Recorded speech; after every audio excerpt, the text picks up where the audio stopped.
Това е предния накрайник.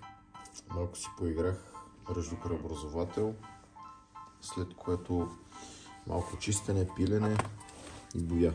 Това е само грунт. Пак казвам, така или иначе, това идеята е накрая пак да се сваля всичко наново. В момента се опитвам просто всичко да е смазано, раздвижено, работещо и да спра гниенето. Така или иначе последствие ще се обработи допълнително с още неща. Това е единия накрайник. Също нещо ще последва и другия, на малко по-късен етап в общи линии. Това е грес с медни частици. Идеята е да лесен монтаж и демонтаж.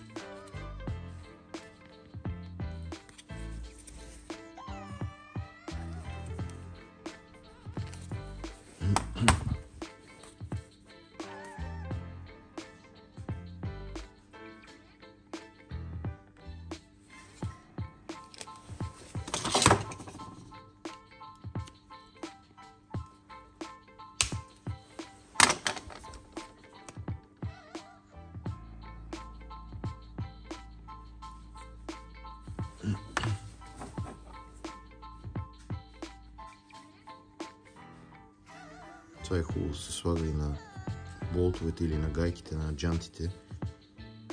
После няма това презатягане, това запечатва, да няма буклук. В същото време става лесен демонтаж последствие. Да, малко се цапа, но определено има ефект.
Обща линия, където знам, че това ще се отвива и завива.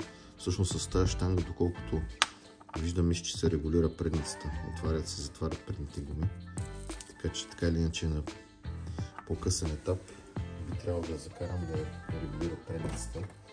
И със сигурност е хубаво там всичко да е подвижно.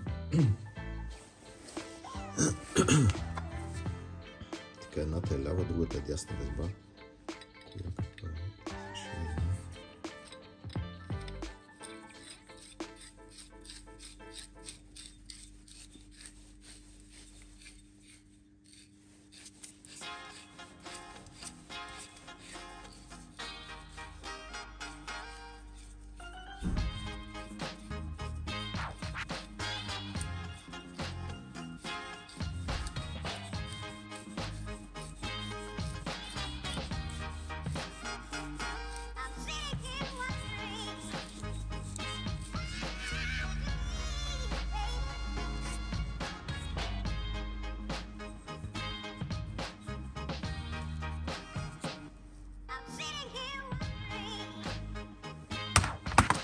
Снимка на точно колко беше. Ще погледнем.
как изглежда между другото след реждопреобразователя. Доста добре се получава.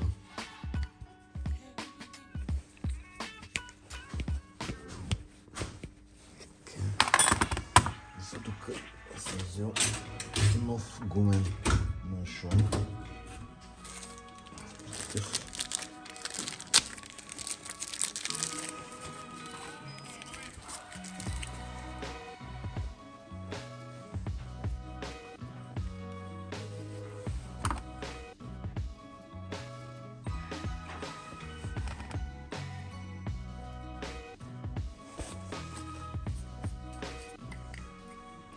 Тъй като в момента нямам такламид. Такламид се казва за гресиране на устройството.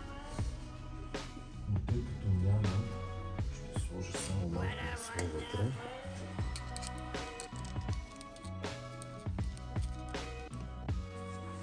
Последствие и грес отгоре. Последствие вече ще го...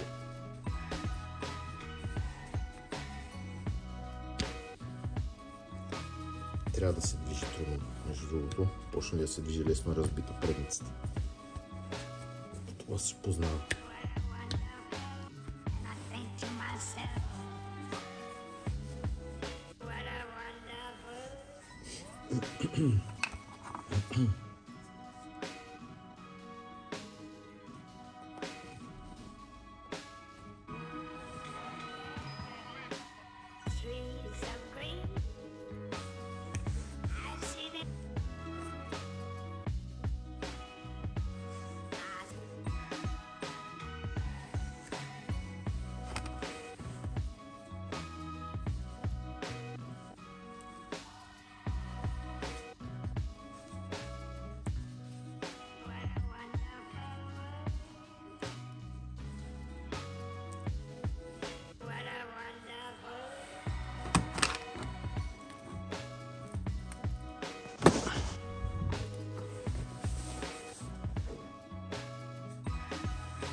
Така, ето как се получи.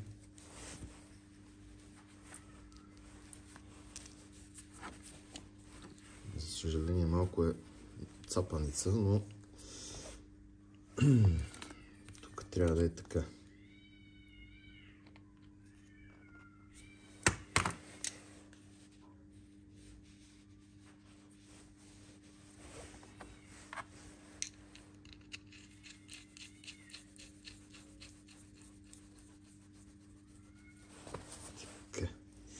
И сега може малко да го притегна.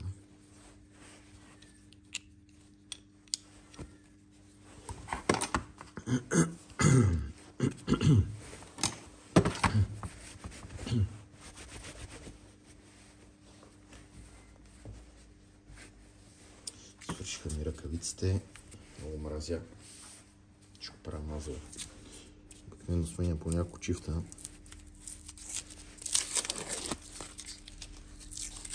Тук вече съм го ревизирал. Запазих стария, понеже е доста добър. Това е лявата резба. Така че тук е наобратно. Посока на завиване всъщност се отвива. Посоката на отвиване се завива.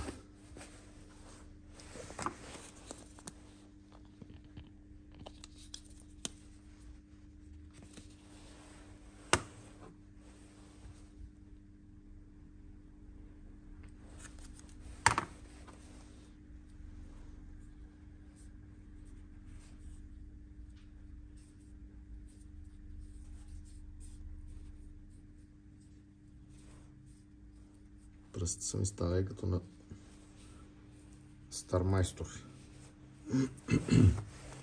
Трябва да си взема ръкавици в най-скоро време.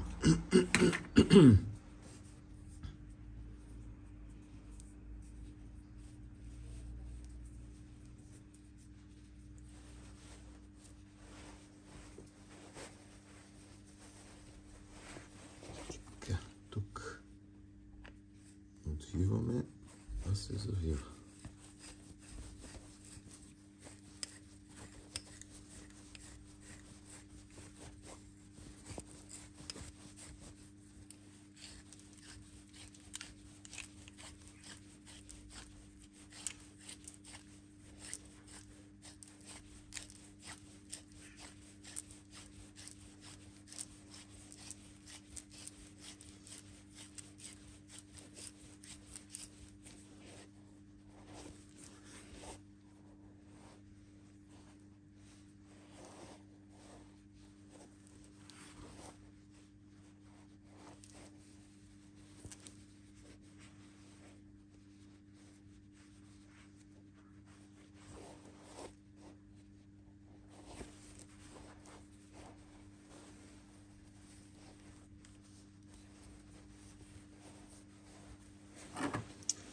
И в общи линии имаме един готов преден накрайник. Тая процедура очаква и всичко останало по колата едно по едно. Така че вече спокойно може да се монтира и като я закарам някой ден за регулация на предница, ще могат спокойно момчета от тук да приберат или да отворят предните гуми. По принцип леко, мисля, че бяха леко прибрани, не съм сигурен. Всъщност това, ако сте се чудили много пъти кое връща волана обратно, като сте навили пълен ляв или пълен десен и като пустите ръцете и волана се връща обратно в първоначалното си положение на центъра на средата, всъщност оттам идва, доколкото съм запознат. Това го кара да се върне обратно.